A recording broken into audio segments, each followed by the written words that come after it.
What's good, y'all? Happy Black History Month.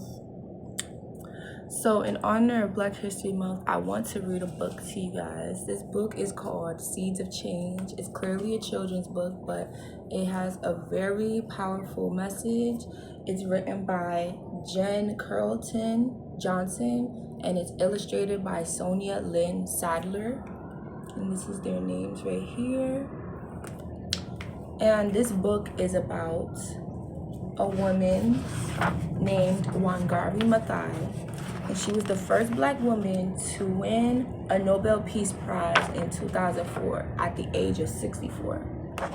And we're gonna find out why she won the Nobel Peace Prize. So without further ado, let's get into it. All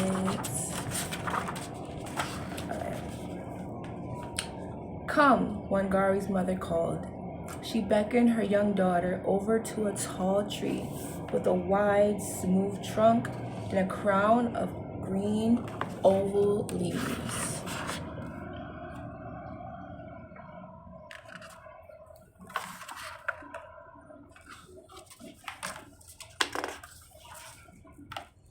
Feel, her mother whispered. Wangari spread her small hands over the tree's trunk.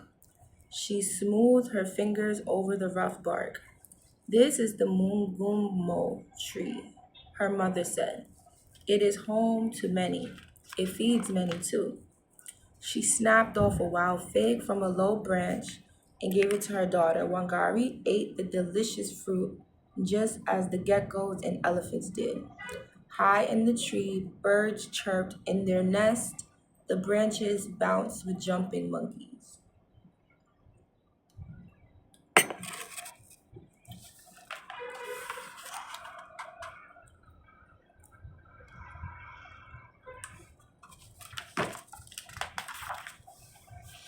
Our people, the Kiyu, the Kikuyu of Kenya, believe that our ancestors rest in the tree's shade, her mother explained.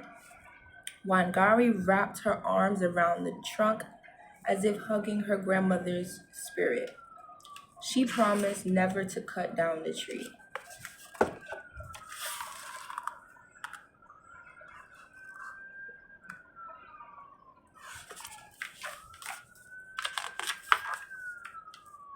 Each year, the Mungumo tree grew, and so did Wangari. As the oldest girl in her family, she had many chores.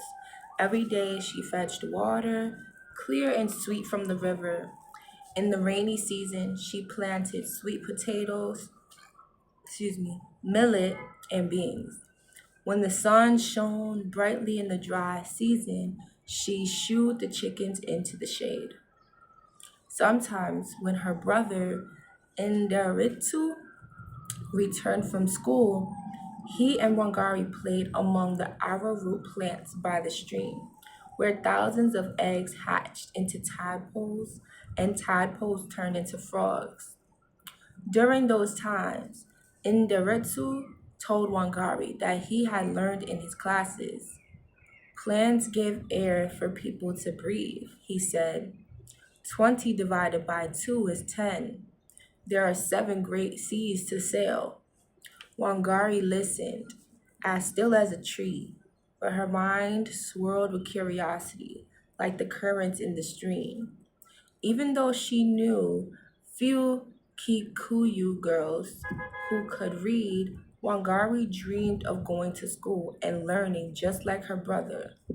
I must go to school, she told him. You will, he promised.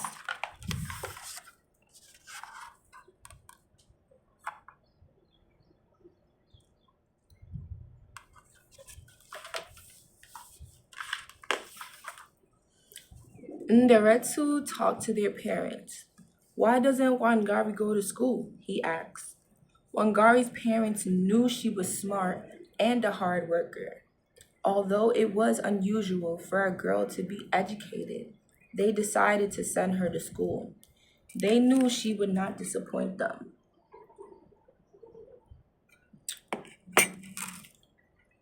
After some time to arrange for fees and supplies, Wangari's mother came to her. You're going to school, she told her daughter. Wangari grinned widely and hugged her mother. Thank you, she cried. I will make you proud.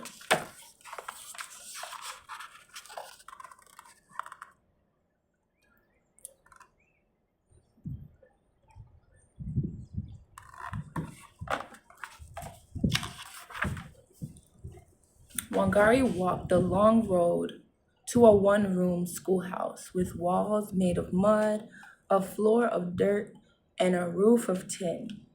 In time, she learned to copy her letters and trace her numbers. Wangari's letters soon made words, and her words made sentences. She learned how numbers could be added and subtracted, multiplied and divided. Animals and plants she discovered were like human beings in many ways. They needed air, water, and nourishment too.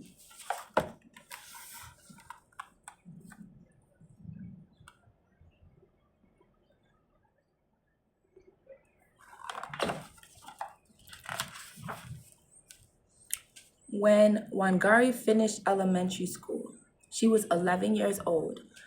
Her mind was like a seed rooted in rich soil, ready to grow. Wangari wanted to continue her education, but to do so, she would have to leave her village and move to the capital of Nairobi. Wangari had never been farther than her valley's ridge. She was scared. Go, her mother said. She picked up a handful of earth and placed it gently into her daughter's hands. Where you go, we go. Wangari was sad to leave, but she knew that what her mother said was true. Wherever Wangari went, so went her family, her village, and her Kikuyu ways. She kissed her family and said goodbye to the Mungumo tree, remembering her promise to always protect it.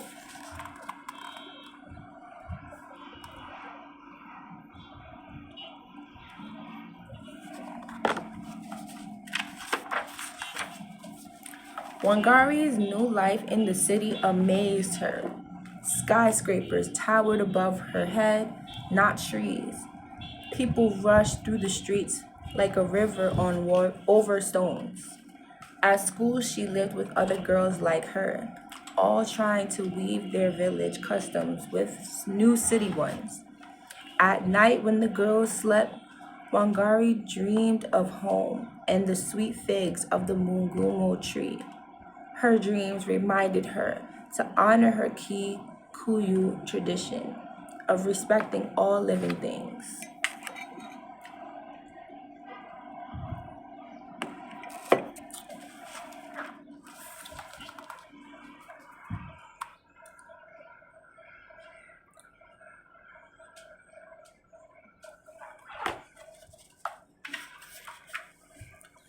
Wangari was an excellent student, and science became her favorite subject. She especially loved studying living things. Air, she learned, was made from two molecules of oxygen bonded together. Bodies were made up of cells. Leaves changed color because of photosynthesis. As graduation neared, Wangari told her friends she wanted to become a biologist. Not many Native women become scientists, they told her. I will, she said. Wangari would have to travel halfway around the world to the United States to study biology. She had never left Kenya and had little money, but with her teacher's help, she won a scholarship to a college in Kansas. America was very different from Kenya. In college, many of Wangari's science professors were women. From them, she learned that women could do anything she wanted to, even if it hadn't been done before. While Wangari discovered how molecules move under a microscope lens and how cells divided in petri dishes, she also found her strength as a woman scientist.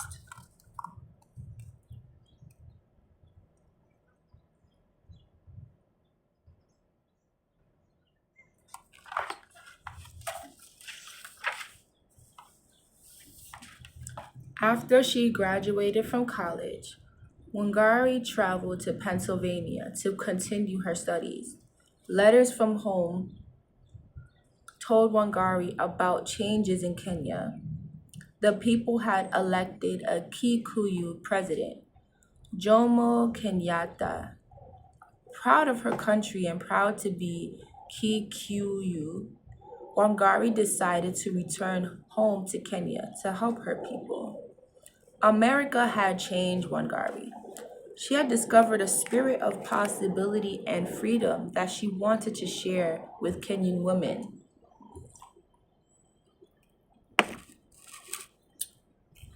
She accepted a teaching job at the University of Nairobi. Not many women were professors then, and even fewer taught science. Wangari led the way for other women and girls. She worked for equal rights so that female scientists would be treated with the same respect as male scientists.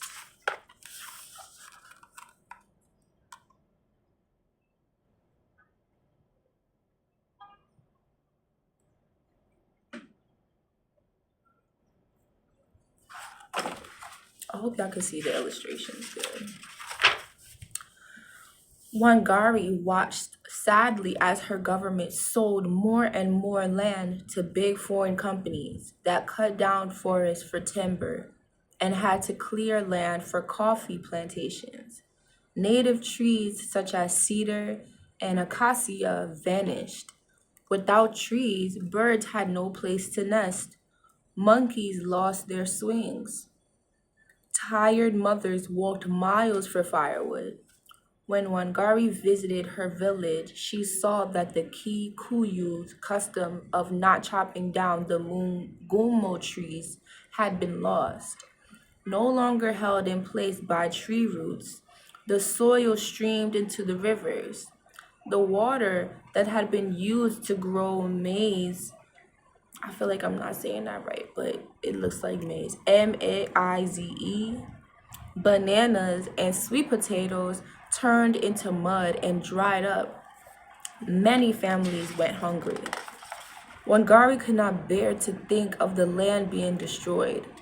Now married and the mother of three children, she worried about what would happen to all the mothers and children who depended on the land. We must do something, Wangari said.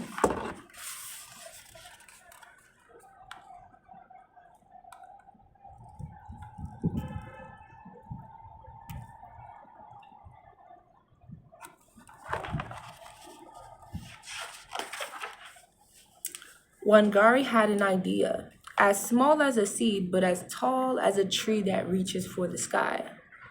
Harabi, let's work together, she said to her countrywomen, mothers like her. Wangari dug deep into the soil, a seedling by her side. We must plant trees. Excuse me, my bad. Many women listened. Many planted seedlings. Some men laughed and sneered. Planting trees was women's work, they said. Others complained that Wangari was too outspoken, with too many opinions and too much education for a woman.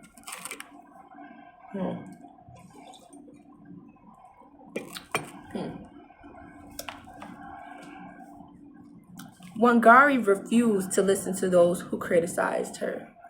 Instead, she told them, those trees you are cutting down today were not planted by you, but by those who came before you. You must plant trees that will benefit the community to come, like a seedling with good sun, good soil, and abundant rain.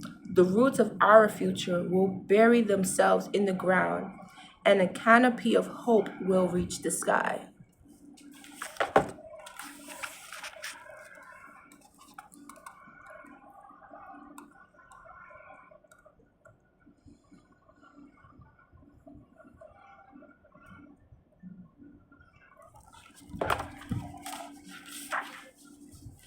Wangari traveled to villages, towns, and cities with saplings and seeds. shovels, and hoes. At each place she went, women planted rows of trees that looked like green belts across the land. Because of this, they started calling themselves the Green Belt Movement. We might not change the big world, but we can change the landscape of the forest, Wangari said. Yeah.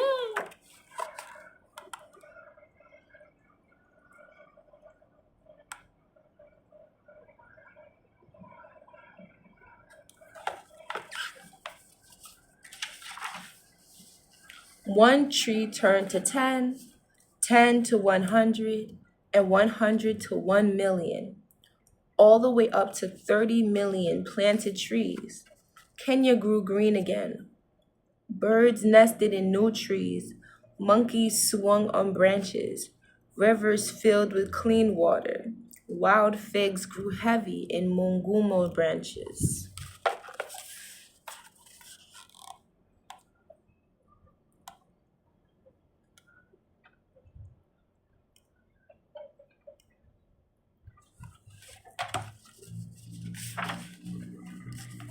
Mothers fed their children maize, bananas, and sweet potatoes until they could eat no more.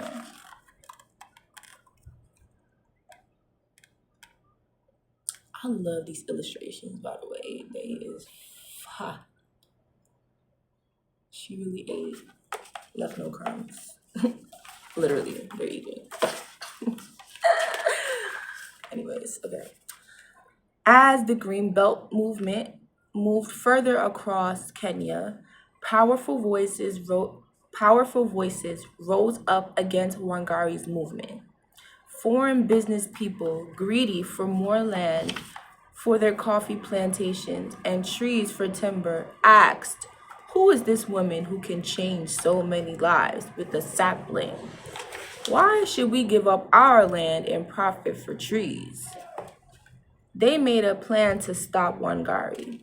One day, while she was out planting a tree, some wealthy businessmen paid corrupt police officers to arrest Wangari.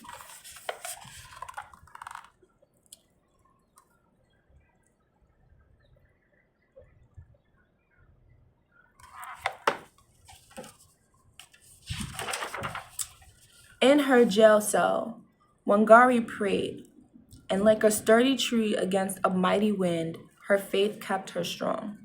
Instead of giving up, she made friends with other women prisoners.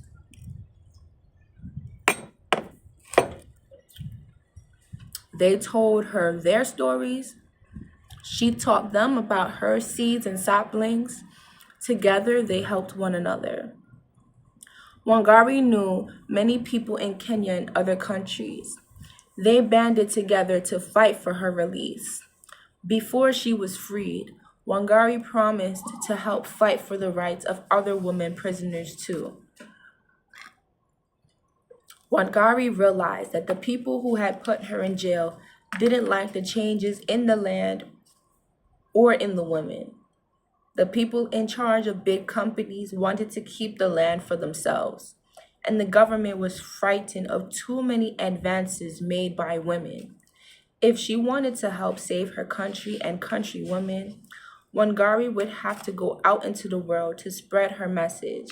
She would have to leave her home once more.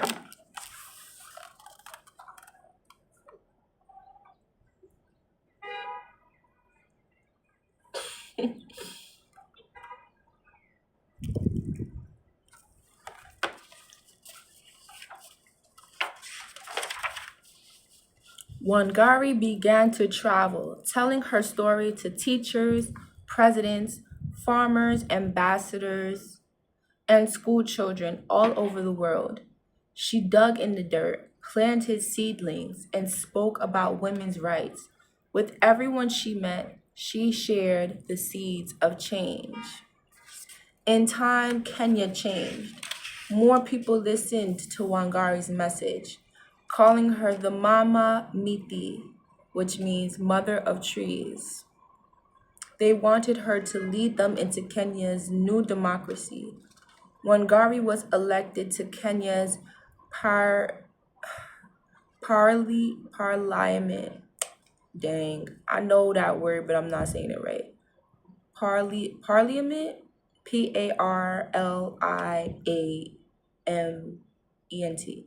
Parliament. We're gonna go with it. And became Minister of the Environment. Still, she did not stop planting trees.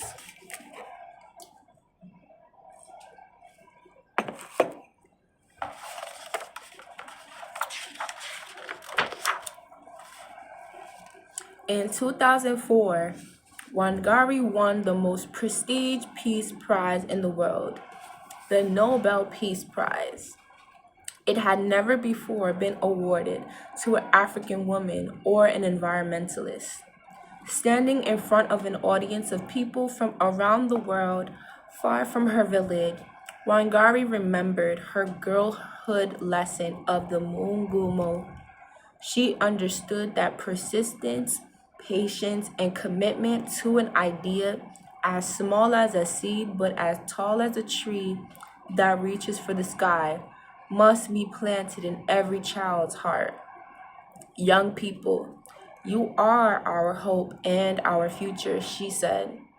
And then, as she had done so many times before, Wangari planted a tree.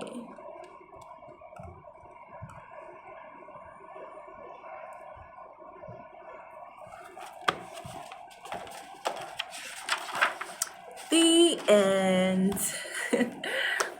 So, yes, that was the story, Siege of Change. And like I said, I really love this book. I love this story. And I hope it inspires somebody today. And it's so symbolic too, because you can literally plant a seed and literally improve the environment, but you can also metaphorically plant seeds as well, like she said in the last couple lines of the book.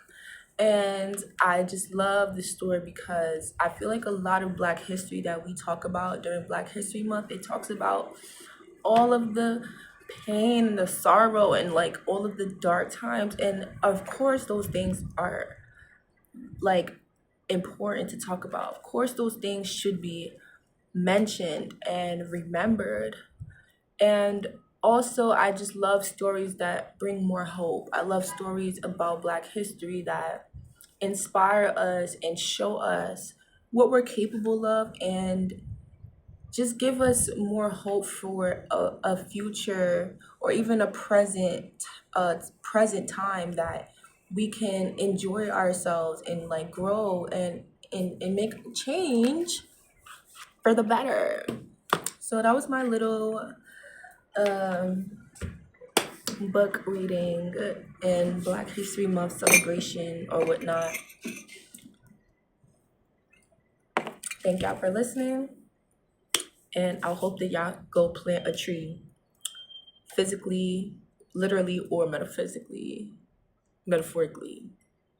Yeah, peace.